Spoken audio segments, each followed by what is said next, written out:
Hey everybody, what it do? Today we're going to be watching a new Prager video about is voter fraud real? And, simple answer, not really, kind of. But without any further ado, let's get right into it. While the major media fixates on the influence of foreign powers on American elections, a much more serious attack has been taking place right under our noses. Sure. Good old-fashioned, homegrown voter fraud. Let's look at 3 of the worst offenses. Example number 1, bloated voter rolls. In 244 counties across the United States, there are more registered voters than there are people legally eligible to vote. 29 states have counties with more registered voters than legal residents, and 8 states have more registered voters than actual voting age people. Okay, so what does that mean? That means that there might be a potential for some degree of voter fraud. That doesn't show that there is people voting fraudulently. That doesn't show that there's been any elections that's been swayed by voter fraud. It doesn't show that Trump didn't get the popular vote because illegals voting or dead people voting or any of those memes. It just shows that, yes, voter rolls are kind of bloated. And we can look at the first article now. So the Supreme Court says that states can remove voters who skip elections, ignore warnings. So basically, if you fail to vote in a past election, you could be purged. You probably should vote in every single election, but if you can't for whatever reason, you probably shouldn't not be able to vote in the next election. This is the problem with purging voter rolls. Now, you should probably clean up voter rolls. But then again, voting twice doesn't seem to happen.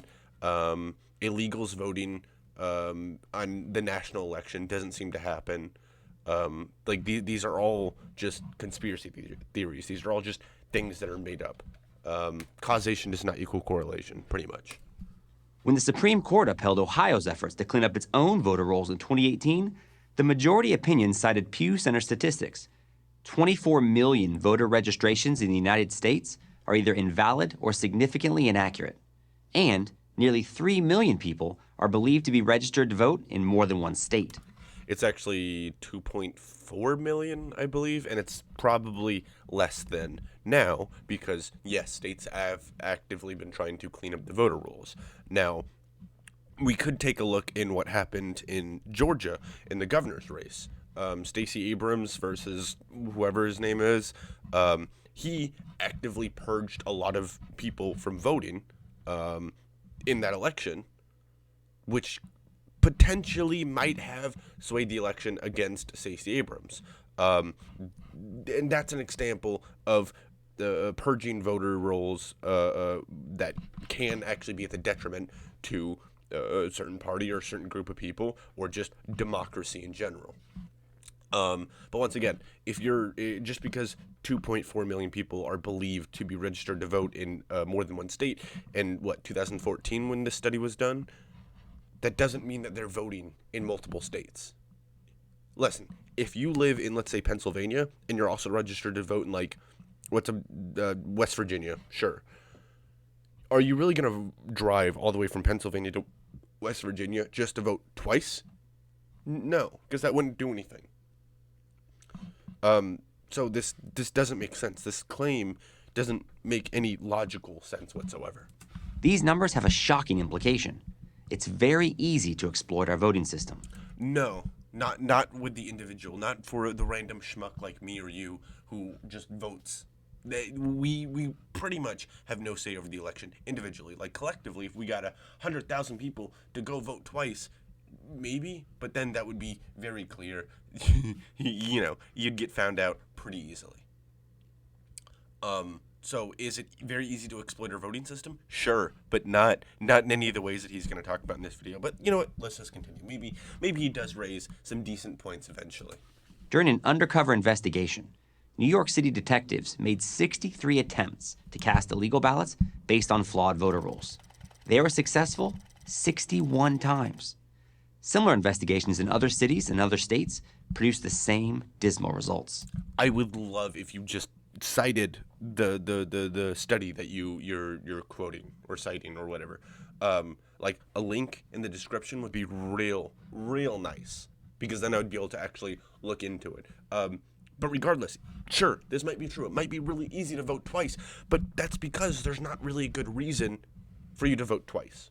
There isn't. If you're thinking about voting twice in 2020, don't. Go canvass. Go campaign. Your time could be spent doing better things than voting twice. And it's also illegal. It's a federal crime, I believe. Don't do it, because it doesn't do anything. It doesn't mean anything. It doesn't help anyone.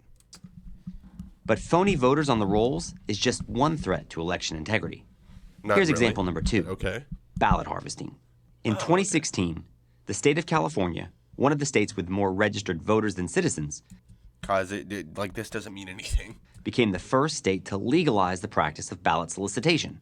That is, the collection and delivery of ballots by third parties. Okay. With no trace of irony, this is called ballot harvesting. It works like this. In California, organizations with a clear political agenda are legally permitted to go to a location, say a nursing home or a church, and collect, literally harvest, ballots. The third party then transports these ballots to a polling place or an election office. This raises an obvious question. Once this third party collects the ballots, what's to stop them from changing them? Or from just throwing out the ones they don't like? A guilty conscience? How do we know ballot harvesters from Democratic organizations aren't destroying Republican ballots? Or Republican harvesters aren't destroying Democratic ballots? We don't. So, sure, this is actually a legitimate criticism on ballot harvesting. But the solution to this is not to throw away ballot harvesting because it favors the Democrats. It's to increase transparency within ballot harvesting. It's maybe put on body cams to the people who are to the third parties who are collecting the votes. Also, yeah, like I mean, I We have no way of knowing. Let's look at one specific example. On election night in 2018, This is why I got confused. California's I thought this Central already Valley came. Republican Congressman David Valadao held a Right. 5,000 vote lead over his challenger, Democrat TJ Cox. Right, The margin was wide enough that the networks even called the race for Valadao, the Republican incumbent. right. But wait, there were late ballots still to be delivered by the third-party vote harvesters. When those votes came in, they broke so overwhelmingly for Cox, in a historically conservative district no less, that Valadao's 5,000 vote victory became an 862 vote loss. Maybe that was just a coincidence. No, you can't say, well, maybe it was just but no, because you're clearly saying that this was a fraudulent election. If we go and actually read what happened here, apparently TJ ran on more or less like healthcare, which is a really big issue for like Democrats and Republicans. He also all right, so what ballot harvesting does, it's typically later voters, where Republicans vote really early. They do like absentee ballots and stuff like that. So, yeah, ballot harvesting is going to typically favor Democrats, not because they're throwing out Republican votes, but because, you know, that's just how the demographics kind of work out. It's really that simple. And I don't think really anyone else was calling this a fraudulent election. I couldn't find anything. I couldn't find any of these weird conspiratorial remarks because that's what this is. He's saying, well, you know, this guy had a lead and now he doesn't. You couldn't be any other explanation. I mean, and also, this was 2018. So what happened in 2016 leading up to this election? Well, Trump got elected. Trump's popularity was tanking. And not just in California, but throughout the country, there was a massive blue wave for the Democratic Congress. That's what happened. The House of Representatives, not the Senate, obviously. But that's what happened. And does this mean that this was a fraudulent? No, it doesn't. Or maybe not. Moving on. In the first What major else you election got? after ballot harvesting was allowed in California, Democrats won every single congressional seat in Orange County, which had been a Republican stronghold for decades. A year earlier, no sober person would have thought that possible. I mean, maybe. Actually, I'm pretty sure there were a lot of people who were projecting a blue wave leading up to that election. Like, what are you talking about? Oh, my God. Voter corruption example number 3, voting by non-citizens. Should you have to be a citizen to vote? Silly question, right? Sure. It was once, not anymore. Okay. According to a recent poll, more than half of Democrats, 53%, support granting illegal immigrants the right to vote. Forget the legal ones. Democratic National Chair Tom Perez, before working for the Obama administration, worked for a group called Casa de Maryland, which has been a longtime advocate for expanding non-citizen voting rights. Yes, it's true that federal law prohibits non-citizens from voting in federal elections, but 11 states, all run by Democrats, currently allow non-citizen voting of some kind. Oh, so it's not. Okay. Cities such as Chicago and San Francisco, for example. Oh, okay. So yeah, this is I believe in democracy. I think people living in a certain area should have some voice or some representation or some choice of how their government functions. That's how democracy works. So whether you're a legal citizen to the United States or not, if you're living in a city and you're a permanent resident of that city, you should probably have some sort of say in how the government's run, because that's how democracy is supposed to work. Do I think illegals should be able to vote in federal elections? Probably not, unless someone makes an argument for that. I probably don't believe that right now. And I also don't really believe that illegal should be a thing. I believe that if you're in this country working and you're illegal, you should probably just be made a citizen. You start paying taxes, yada yada. This is super off topic, but still, this is dumb. This isn't voter fraud. This is just lefty policies. What? Allow non-citizens to vote in certain citywide elections. Why? Because for progressives, demography is destiny. No. There are legitimate reasons to want to have, like I said, I believe in democracy. I can justify having these illegal people vote in small local elections because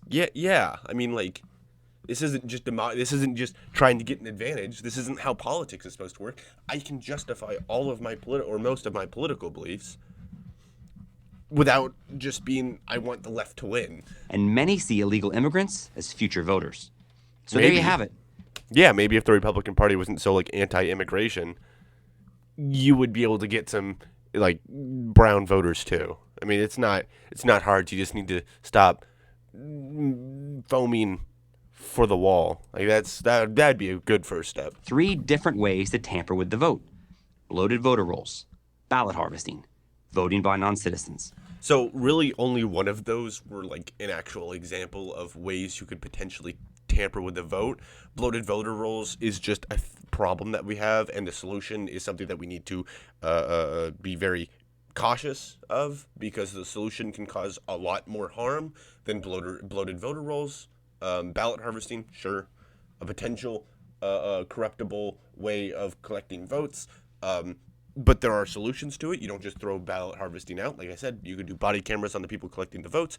You could just try to increase transparency in general, which would decrease the amount of fraudulent ballot harvesters or whatever. And then voting by non-citizen is just a thing that exists in this country. That's it.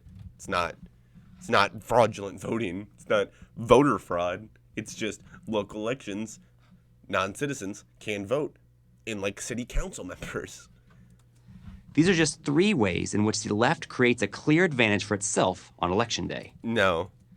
The major media will tell you that corrupt voting practices either don't exist or are so minor they don't matter. Yeah, it's the second one. They are so minor that they really don't matter. But to believe that, you have to believe 2 things: that voter registration rolls are accurate and secure from fraudulent registrations. Nope. I have to believe, or you can believe that, but you're probably wrong.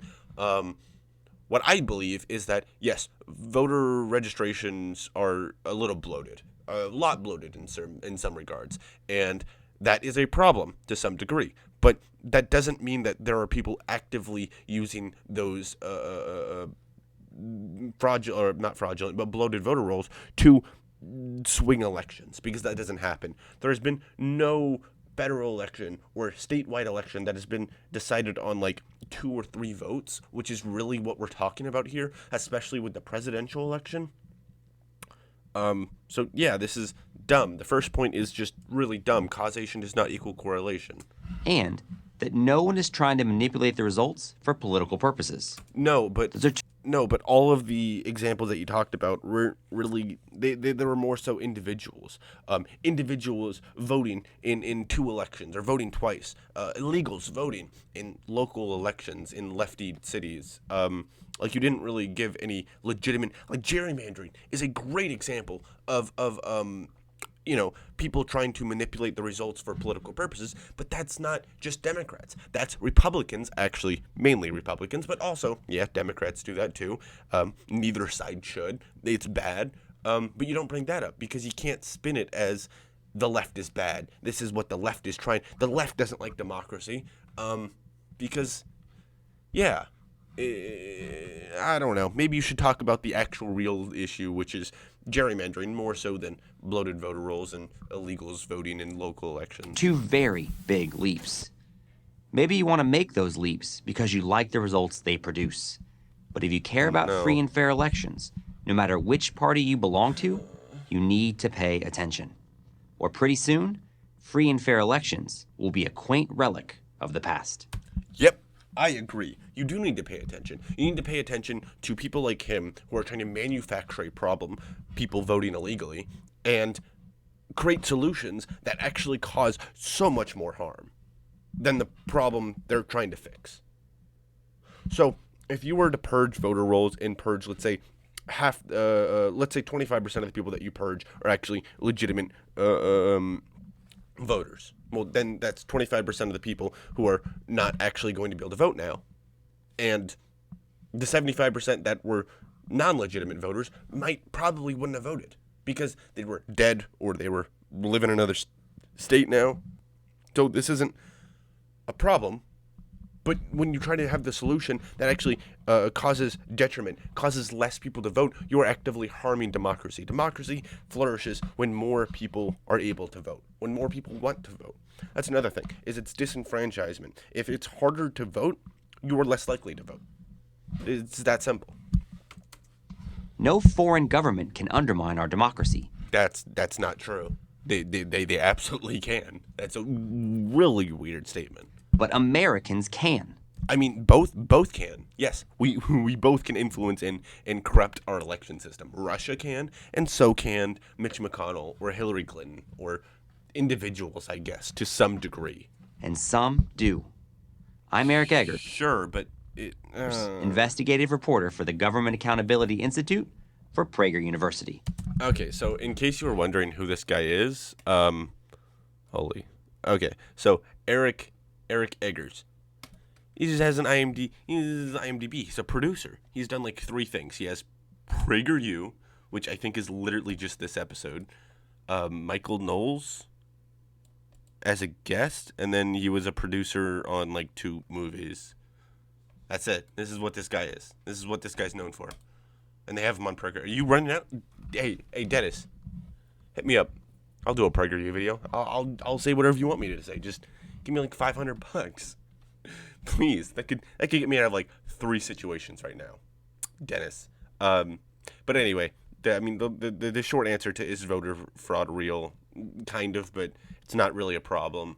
There are much bigger problems, and the solutions actually typically do more harm than the problems originally do. But until next time, guys, stay breezy, always cheesy. Peace out.